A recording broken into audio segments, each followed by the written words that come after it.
కొన్ని క్వశ్చన్స్ మిగిలిపోయాయి. నేను స్నానం చేయబోతున్నాను. పర్లేదు, స్నానం చేస్తూ కూడా చెప్పొచ్చు. సచిన్ టెండూల్కర్.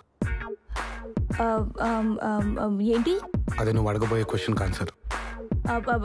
నేను అదే క్వశ్చన్ అడగబోతున్నాను. నీకెలా తెలుసు? నాకంతే.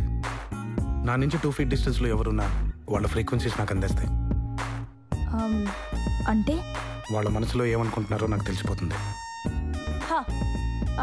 అయితే ఇప్పుడు చెప్పు, నా నెక్స్ట్ క్వశ్చన్కి ఆన్సర్ ఏంటో? బెల్జియం. ఇప్పుడు చెప్పు, ఆ నెక్స్ట్ క్వశ్చన్కి ఆన్సర్ ఏంటి? బ్రిటన్. అయితే ఇప్పుడు చెప్పు, ఆ నెక్స్ట్ క్వశ్చన్కి ఆన్సర్?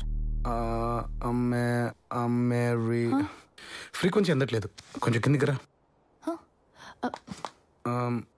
ఇంకా కిందికి, దగ్గరికి, ఇంకా దగ్గరికి.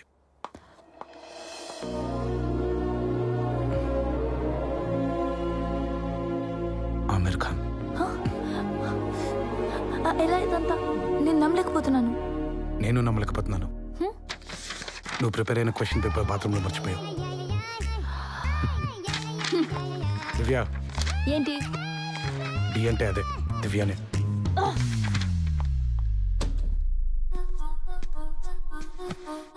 ఏంటి? నాకు కొన్ని ఎమోషన్స్ మిగిలిపోయాయి. నేను ఇప్పుడు స్నానం చేస్తున్నాను. అందుకే ఇదే రైట్ టైం. యాక్చువల్గా ఇంతకు దగ్గరకు వచ్చావు కదా, అదే నేను ఆమిర్ ఖాన్ అని ఆన్సర్ చెప్పినప్పుడు అప్పుడు నాకు నేను ముద్దు పెట్టుకోవాలనిపించింది. నీకు తెలుసు కదా, నేను ఎక్కడ ఎమోషన్స్ అక్కడే తీర్చేసుకుంటానని. అలా తీసుకోకపోతే ఆ ఎమోషన్ నాలో నిండిపోయి వేరెవరి మీద చూపించాల్సి వస్తుంది. అందుకే నా ముద్దు నాకు ఇచ్చేస్తే నేను వెళ్ళిపోతాను. కుదరదు. ఎందుకు కుదరదు? నేను నిన్ను ముద్దు పెట్టుకోవడం వల్ల నీకేం ప్రాబ్లం? నువ్వేం నన్ను లవ్ చేయట్లేదు కదా. లేదు. నేను నిన్ను ముద్దు పెట్టుకోవడం వల్ల నువ్వు ఎమోషనల్ అయ్యి రొమాంటిక్ గా ఫీల్ అయిపోయి అలాంటిది ఏదైనా ఉంటే చెప్పి నేను వెళ్ళిపోతాను. నేను ఏం అలా ఫీల్ అవ్వను. దెన్ నేను ముద్దు పెట్టుకుంటే నీకేం ప్రాబ్లం? రెడీ? వదిలే. నేను ముద్దు పెట్టుకుంటే నువ్వు ఎమోషనల్ గా రియాక్ట్ అవుతాను, భయంగా ఉంది. హలో, పెట్టుకో, పెట్టు.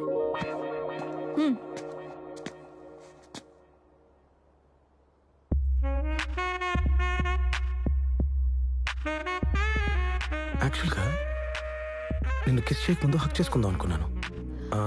ఆ ఎమోషన్ కూడా తీర్చేసుకుంటాను. మరి నువ్వేం ఫీల్ అవ్వవు కదా? నేను ఏం ఫీల్ అవ్వను. చూసావా, నీకే ఫీలింగ్ రావట్లేదు. Because you're not in love with me. ఇది నా ఎమోషన్. ఇప్పుడు కూడా నీకే ఫీలింగ్స్ రావట్లేదు. కానీ బ్రీతింగ్ ఏంటి హెవీగా ఉంది? కోపమేమో, ఎమోషన్ ఏమో. కోపమా ఎమోషనా ఎలా తెలుస్తుంది? దీన్ని టెస్ట్ చేస్తే తెలిసిపోతుంది. నీకు విషయం తెలుసా దివ్య? అమ్మాయిల్లో ఎమోషన్ పెరిగితే వాళ్ళ బాడీలో ఈస్ట్రోజన్ లెవెల్స్ పెరిగిపోతాయంట. దీన్ని టెస్ట్ చేస్తే ఇప్పుడు నీకుంది కోపమా ఎమోషనా తెలిసిపోతుంది. Let's test this in the lab. నువ్వు స్నానం చేసి వచ్చాయి, నేను వెయిట్ చేస్తాను. యాక్చువల్గా దివ్య, ఇంకో ఎమోషన్ ఒకటి మిగిలిపోయింది, అది నీతో.